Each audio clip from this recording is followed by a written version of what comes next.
안녕하세요. 마윤장 선생입니다. 자, 오늘은 이과 공대생도 로스쿨에 갈 수 있나? 라는 질문에 대답해 보도록 하겠습니다.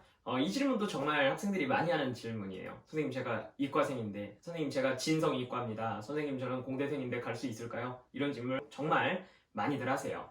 자, 원래 로스쿨 제도의 목적이라고 하는 것은요, 다양한 전공자를 선발해서 예측할 수 없는 미래, 그리고 그 예측할 수 없는 미래의 법률 수요, 거기에 다양성으로 대응하고자 만들어진 제도입니다. 원래 기존의 법조인 선발 제도였던 사법시험 제도에서는요, 법대생이 거의 대부분이었어요. 그래서 보면은 만약에 공대생이 사법시험에 패스를 했다, 사법시험 통과를 했다 그러면 뉴스에 나올 지경이었어요. 그 정도로 사실은 좀 편중이 심한 시험이었거든요. 그런데 로스쿨 제도는 다양한 학부를 졸업한 학생이 다양한 학부를 졸업한 전공자들이 로스쿨에 진학해서 법을 배워서 그래서 자신의 기존 분야와 그다음에 법 분야를 연결시키는 그런 역할을 하도록 설계된 제도라고 할 수 있겠습니다. 그래서 대표적으로 예를 한번 들어보자면 제가 2020학년도에 컴퓨터공학과 학생이 저한테 공부를 배웠는데 그 학생 같은 경우는 합격을 해서 지금 잘 로스쿨에 다니고 있습니다. 그 학생 같은 경우는 법 관련 수업도 하나도 들은 게 없고요. 그 다음에 법에 관련된 활동을 한 것도 없었어요. 순수하게 뭐냐면 이과 쪽에 이제 집중한 학생이었거든요. 구독! 그 다음에 2019학년도에는 어떤 학생이 있었냐면요. 약학과를 졸업해서 현직 약사로 일하던 학생이 합격을 한 학생이 있어요. 이 학생 같은 경우도 자신이 법에 관련된 활동이 하나도 없고 그 다음에 법과 관련된 수업이라고는 약대생이면 무조건 들어야 되는 그런 이제 뭐 의료법이라든가 이런 아주 기초적인 부분 여기만 이런 과목만 들어놓은 학생이었거든요. 그리고 2017년도에는 카이스트 학생이 한 명 합격을 했는데 이 학생 같은 경우는 로스쿨에 합격을 해서 로스쿨 잘 학업과정 맞춰서 변시도 통과하고 그리고 얼마 전에 저랑 만났는데 로클럽 돼가지고 로클럽 활동하고 있는 그런 학생입니다. 이처럼 로스쿨 제도라고 하는 것은 다양한 학부 전공자가 향후 법조인으로 활동했으면 하는 목적으로 만들어진 그런 제도라고 제가 말씀드렸잖아요. 그런 형태에 좀 걸맞는 제도다 이렇게 말씀드릴 수 있겠습니다.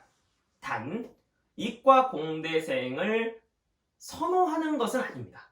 이 점이 좀 중요한데요. 교수님들이 이제 생각하는 지점에서 일단 이 점을 생각하셔야 됩니다. 이과 공대생들이 로스쿨에 입학하는 것이 그럼 쉬우냐? 쉽지는 않습니다. 왜냐하면 일단 그 이유는요. 교수님들이 이과 공대생들을 싫어해서가 아니라요. 일단은 합격을 위한 점수가 문제가 되기 때문입니다. 예를 들어 드리자면 언어이해와 추리논증, 리트 시험에는 언어이해, 추리논증, 그리고 논술, 면접, 자소서 이렇게 이제 중요 요소들이 있는데 언어이해 과목 같은 경우는 이과생들이나 공대생들이 굉장히 좀 취약한 편이에요.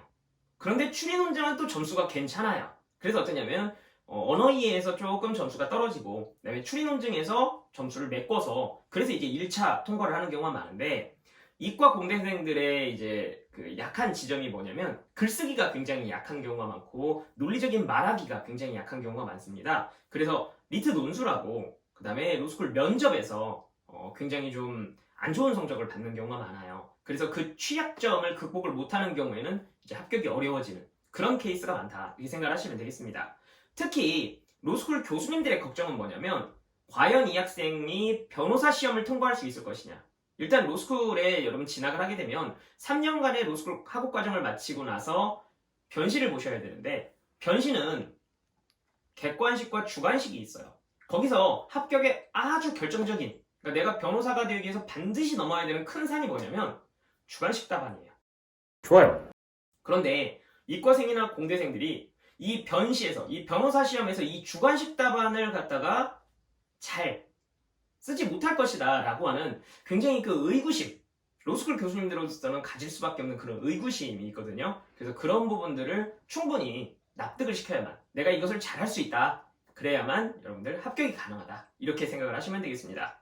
자, 그래서 이과 공대생도 충분히 로스쿨에 진학할 수 있고요. 그리고 제가 아까 말씀드린 대로 이과생이나 공대생들이 지금까지 로스쿨에 합격해서 변시까지 통과하고 좋은 성적을 낸 케이스들이 많이 있다는 점 그거는 말씀드릴 수 있습니다. 단 여러분들이 내가 이과 공대생이지만 충분히 로스쿨 학업 과정을 따라갈 수 있고 그리고 두 번째로는 내가 변호사 시험에 통과할 만큼 글쓰기나 말하기 능력에 있어서 논리적인 글쓰기와 논리적인 말하기를 잘할 수 있다. 이 점을 어필할 필요가 있다는 점, 그것에 대한 내 취약점에 대한 대비를 하실 필요가 있다는 점, 이것만큼은 분명하게 알아두고 계셔야 되겠다라는 점을 알려드리고자 합니다. 자, 오늘은 여기까지입니다. 여러분들 구독, 좋아요, 알림 설정 부탁드립니다. 감사합니다. 합격!